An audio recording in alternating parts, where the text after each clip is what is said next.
If you wanna to fix this problem on your Piscart, just follow me in this video step by step. So let's start, guys. First, you don't need to open your Piscart. Go directly and open your settings of your phone.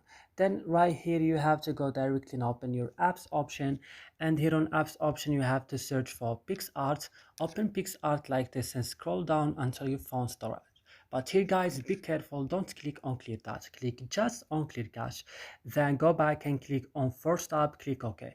And right now go to battery, allow it on optimized mode like I'm doing, go back and go to set as a default, open supported links like I'm doing, go now to permission, allow all these options right here, and then go to your Play Store, update your Pixar. If it's not updated on the last version, then go and restart your phone.